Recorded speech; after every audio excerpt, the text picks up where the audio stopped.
Yo, what is up guys, and welcome to another Wild Rift video. And that's right, Graves is broken again, and in the Baron lane especially.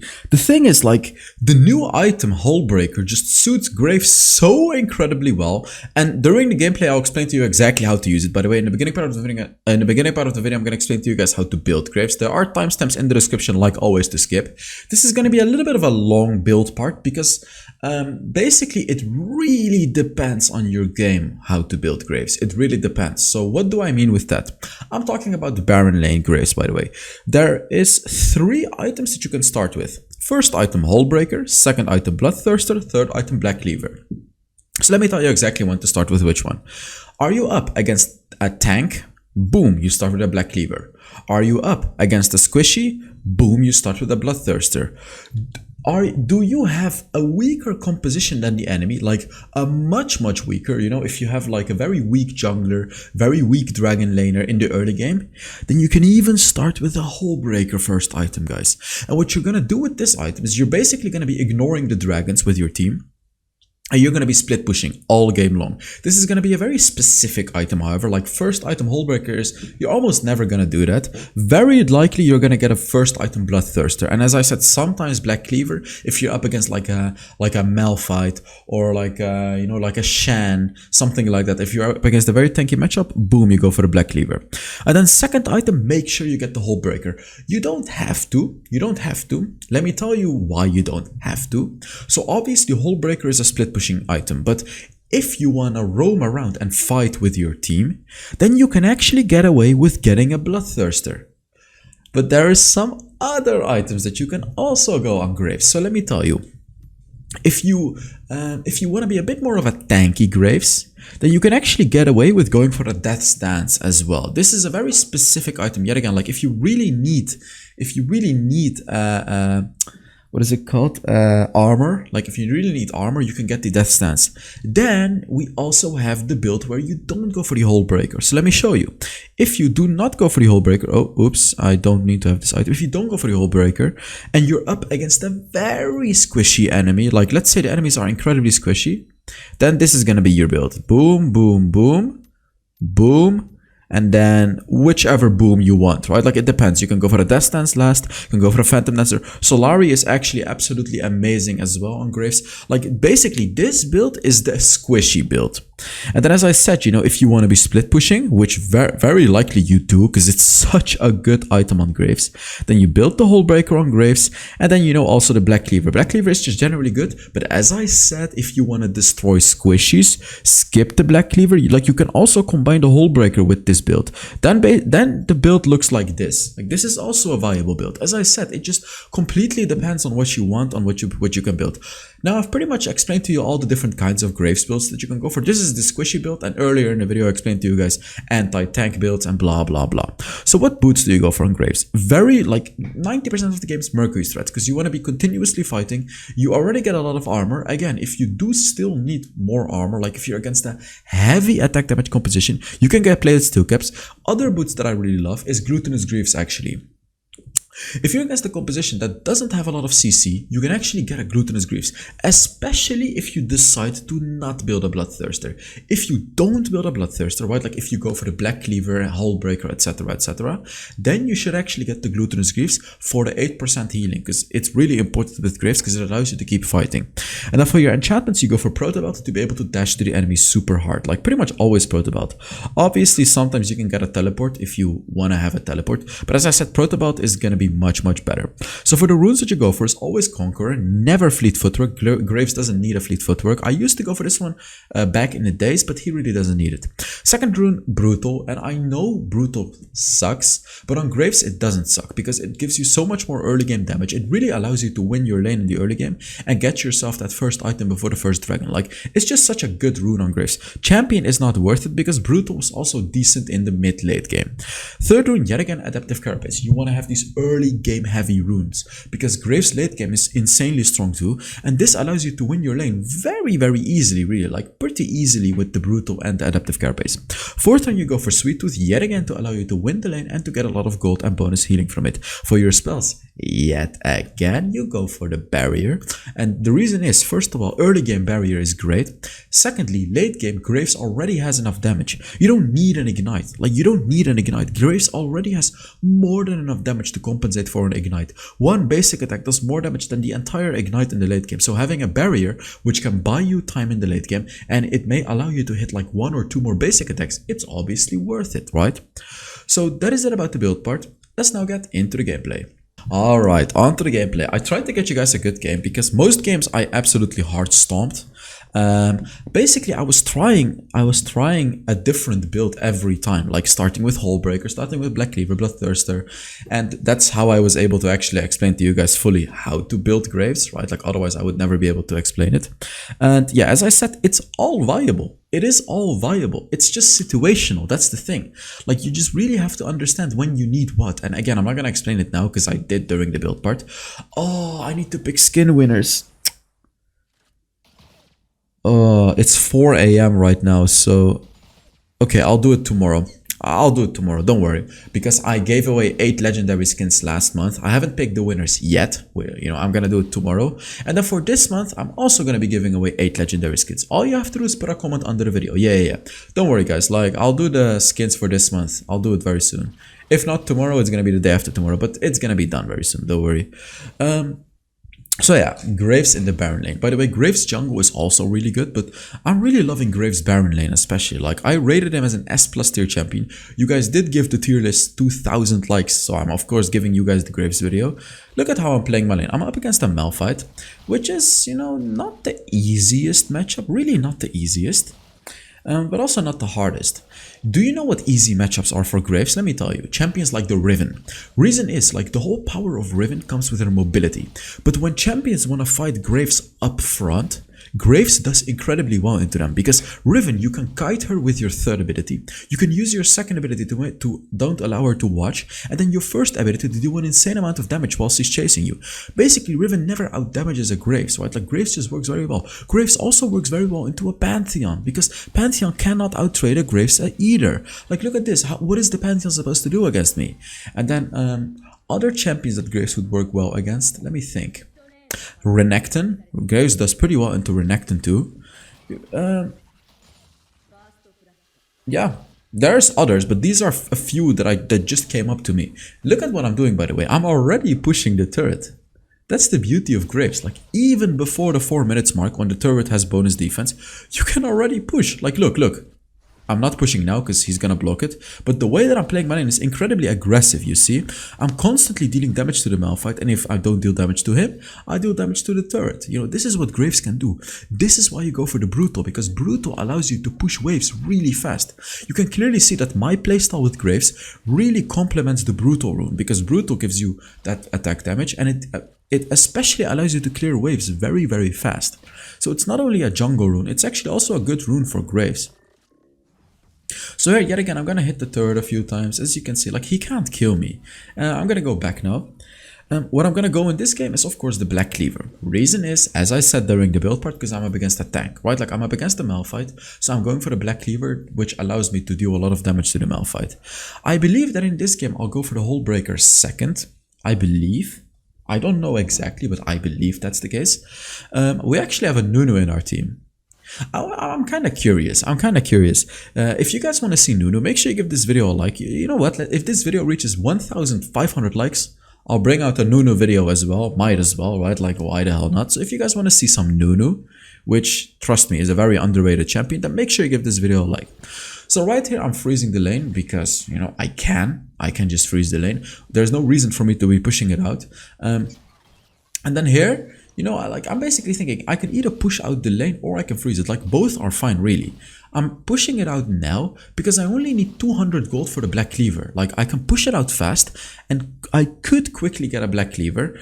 It seems like I decided to stay. I don't really like this call that I'm making. I mean, sure, I'm applying a lot of pressure on him, but actually, I'm destroying him. Wow, never mind. I absolutely destroyed him. But still, yes, still, I don't really like what I was doing here, because getting that black cleaver would have been very good in the longer term. I guess I can push the turret though. I'm trying to think if I think this is worth it, because Malphite is gonna be back sooner or later. I guess I could barely get this turret, but I won't have a black cleaver. Actually, it is worth it though. Is it? I don't know. It's just like, it's so close. Oh, Malphite is not rotating to me. If the Malphite had rotated to me, I would not have been able to get this turret. That's why I was hesitating whether or not it was worth it. It did pay off massively here, though, as you can see. I have 4,500 gold. It actually did pay out massively. So I guess during this game, I understood that I could have actually done that. Because, yeah, this is totally worth it, by the way, because Malphite didn't rotate. If he did rotate, it was fine as well. Like, it was fine. But yeah, normally I would definitely tell you to just go back and get the black cleaver. By the way, in this game, as you can see, glutinous greaves. Why? Because I'm not getting a bloodthirster early on. I'm only getting a bloodthirster, I believe, as my third item. I'm not sure. But I'm getting a HULLBREAKER second. That's the whole point of this video, right? Showcasing the HULLBREAKER, the power of HULLBREAKER graves. Because yes, it is insanely powerful. First item, black cleaver, so Malphite has no chance of fighting me now, because I'm gonna destroy him with the black cleaver. And the next item is gonna be a HULLBREAKER, which basically no one will be able to 1 versus 1 me anymore. If I get a HULLBREAKER, no one. And that's the whole power of it. You have to play around that leverage that you have. The leverage is you being able to 1 versus 1 anyone. I gotta be a little careful here, so I'm probably gonna ult just to be able to run away. I have a barrier too. There it is, nice. It's worth it, like, it's worth to burn everything for me to escape. Where the hell did he come from? Where the hell did he come from? What? This guy is crazy. He just flashed under my turret and killed me with his Veigar ultimate. I'm gonna go to bot lane, by the way. You know, you don't have to stay in your lane in a situation like this. Like, this is the mindset that you have to have as a... I'm gonna help them. I played this game like 2 weeks ago, by the way, just so you know. Interesting. So I choose to go for the fight instead of getting a free turret, which of course you can do as well. Boom, boom. I mean, okay, it's paying off massively here, actually. Yep. Boom. Yeah, this is worth it. So I could have either gotten a turret. I mean, it is worth it, but getting the turret would have been pretty much the same, really. Now that I'm thinking about it though, this is actually a bit better. The safer play is getting the turret, but I actually rotated and got 2 kills and took their jungle, which turned out to be much better. So it seems like I was going for some very aggressive plays. Like, I was, you know, as I said, I was testing a lot. And yet again, even though it's working in this game, I'm still gonna tell you that, like, you know, this is not the approach that I would take in my average game. No, this is definitely not the approach. And what I mean with that, this is not the approach, like, I wouldn't roam around for the team fight in the average game. I would have much rather went to the bot lane, pushed that turret for free, and just farmed myself up super hard. Like, as I said, in the average game, that's what I would have done. But again, I was testing out a lot of playstyles, and this is working, like you can clearly see. If you calculate it correctly, you know, if you look at a team fight and are like, okay, I can win this team fight for my team, you can of course rotate to them. But it is safer to not. You can see I have 7,000 gold already. Huge power spike with the HULLBREAKER. At this point, no one can 1 versus 1 me. No one. And now I'm going to the top lane. Actually, that's a free kill on the Veigar potentially. Let's see. Yeah, it's a free kill. Boom. They cannot win this fight against me, by the way. As you can see, I'm not afraid because I know they can't win the fight. Boom and boom. Double kill. Maybe? Maybe? Ooh. They had to waste Lulu's ultimate as well. That was worth it. And yeah, clearly I could win that fight because I have my third ability and my ultimate to do a lot of damage. And with the Hullbreaker, when I'm alone, I'll be very tanky too. So right now the dragon is spawning. I should be going to the Baron lane. No, I'm saying I should, but I just don't remember the type of playstyle that I tested in this game. But having a Hullbreaker changes the game, right? Like when you get close to your team, you're literally weaker. You have less armor, less magic resist, you don't buff the minions, so you just want to be isolated as much as you can. So here I've decided to get the bot lane turret, which is fine of course. Because I already took the top lane turret. It's actually funny that the Malphite went for teleport boots just to be able to counter me, but Malphite is never going to be able to kill me in the mid game anymore. Like, never, because Hullbreaker, Graves, no one can 1 versus 1 you anymore. Yeah, that's a free turret. With the Hullbreaker, that's the freest turret ever. Look at this, boom, boom, boom. Look at how fast you take these turrets, guys. This is the Hullbreaker power. Boom, boom. Their jungle's up as well. I can go for the jungle if I want to. It's actually not up. Never mind. That's fine. I'm just pushing this wave. But then here, I mean, here I could collapse to my team. It seems like I'm doing the bold move and going for even more pushing. I can actually do this. You know why? Because I have Protobelt, Flash, third ability, and ultimate, which is 4 dashes. As you can see, Protobelt, third ability, Flash, and an ultimate. So that is why I did it. If they didn't rotate to me, I would have gotten a free turret. Now they did rotate to me, I'm just escaping. Whatever, it's fine.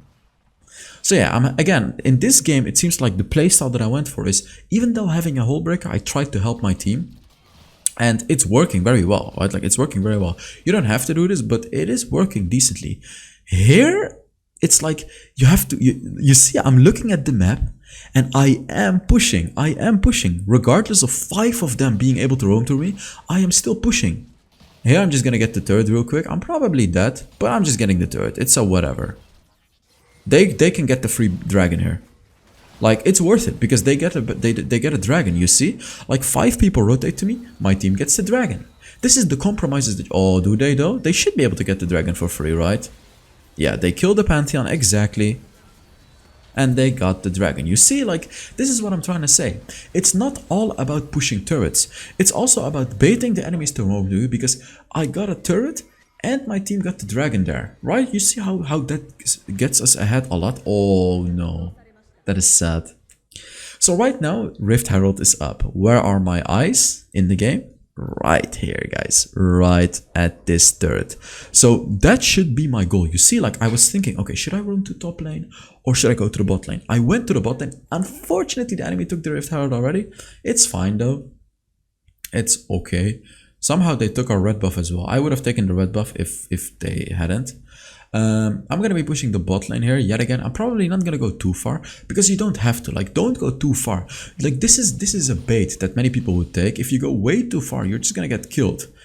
I'm only diving a little bit here because I know I'm fine in a 1 versus 3 situation. And I can see 3 people on the top side of the map actually now. So that's why I'm being a bit more aggressive. This is another thing that you can do as a split push Graves, by the way. Take their jungle. You can just take their jungle, like you can just take the blue side jungle. It's super easy because you clear out the jungle super fast now with the new Graves. The first ability deals much more damage. He should be dead, right? Like, where all of us are rotating to him. Boom, boom, boom, boom, boom. Yeah, he's just dead. And Panther cannot really do anything against me either. Look, Black Cleaver stacked on him. Boom. I am probably dead here too. I'm just gonna try to waste some time. Oh my god, that damage. I'm not even dead. Oh, Veigar ult. Yeah, that's why I ran away. Because of Veigar. What a stupid champion. Here, yet again, just basically me enabling this fight and me winning this fight entirely. This is how, this is pretty much how the average Graves game went for me. And even crazier than this. Like, I was absolutely snowballing most Graves games. Enemies surrendered at like 12-13 minutes, but then this one the enemy didn't surrender, so we actually had a good game. So I can show you the true powers of the split pushing Graves. So here my eyes are in their jungle. Yet again, like, look at their jungle. Is it up? If it's up, you take it. So is it up? It is up. So I take it. You see? Like, you don't have to only push turrets. This is also part of it. Oh, come on, come on, come on, come on. No. That is so sad. And now I'm dead. Yeah, that is so sad. Actually, Karma saved my ass. Actually, ooh, you. Now they used everything to kill me, so my team should actually potentially be able to win this fight. No, I just completely screwed up. What am I supposed to say? I just kind of screwed that up. Like, I tried to get the red buff and the idea was good, but unfortunately I went a little too far and I couldn't just flash over the wall because I didn't have a flash. I couldn't use my third ability over the wall because I had already used it. So that was pretty stupid of me actually. I shouldn't have done it like that. Yeah, that was pretty stupid actually. By the way guys, I have a Discord server if you didn't know already. There is a link in the description to join my Discord server. There's a lot of cool people in it and a lot of fun things to do. So if you want to, you can join the Discord server, right? If you don't want to, then don't join it. So right here, I'm pushing the top lane. Baron is up, so generally you want to be mirroring whichever objective is up. Like if the Baron is up, you want to be pushing the bot lane. If the dragon is up in the bot lane, in this case, you want to be pushing the top lane. So you want to be mirroring. Right here, I'm like not afraid of the Pantheon at all, by the way, just so you guys know. Like, I am not afraid at all. I'm just taking this because why the hell not? Yet again, if they all stay here, it's a free dragon for my team, right? Like it's a completely free dragon for my team. What the hell am I doing? I should continue pushing here. Yeah, I need to push. This is like a free push for me. I could even get the inhibitor. It looks like all of the enemies are going for this dragon, so perhaps my team could lose this fight, but what does that mean? I take all inhibitors. So let's see, or I take all turrets. Yeah, 5 people, that means inhibitor. I can already tell that I'm gonna take the inhibitor. Look at this, 412 damage. Look at this absolutely insane damage. That big minion is never gonna die, by the way. With the HULLBREAKER, you only need this one minion and you're gonna be able to push. Look, look, look. I'm gonna take this inhib as well. Boom, boom. You see how one minion is enough? That's the strength of HULLBREAKER. Look, boom, boom. And boom, I got the turret, I got the inhib already. They shouldn't be able to kill me in a 1 versus 2. Look, I'm even being aggressive, you see? Because I know they can't kill me. Just how crazy is this? Boom. Oh, come on. And there it goes. I just completely opened up their base. I got 3,000 gold in my pocket. I screwed up here. I shouldn't go too far because if Malphite ults me, I'm dead. And you see how my team wins the fight on the opposite side now too. Because all of them are going back just to stop me. Just to stop me with the HULLBREAKER. Like, I'm only one champion, but I'm just providing so much value to my team. Look at this, I have 16,000 gold already. 16,000. I got a Stormrazor, I got a BF sword. I have 4.5 items, and I can pretty much win 1 versus 3s right now. Like, no one should be able to kill me unless I really screw up. So yet again, you see how the Baron is up now? I go to the opposite side of the map, and now I push this. All my team has to do is just waste time. Like, I have 3 cannon minions here. This is an inhibitor turret, and if one enemy rotates, I just kill that enemy, or I can just ignore that enemy and take the inhibitor turret. That's another thing that you can do, by the way. If there's 2 enemies, I can also kill them. If there's 3 enemies, I have to kite back and just waste their time, basically. So let's see what it's gonna be. My team is just wandering around the Baron, because they can. Like, look, I'm telling them to go for the Baron because I know that's the case. You see, like, okay, there's a Pantheon. I know Pantheon cannot do anything. You see how I'm just totally not afraid? I know the Malphite cannot do anything either. And I know the Veigar can also not do anything. But it's 5 of them. You see how it's 5 of them and I'm just wasting time. But I'm not gonna back off. You see, I'm not backing off even though 5 of them showed up. You see, I'm not afraid because I know the power of the HULLBREAKER. They shouldn't be able to win this against me.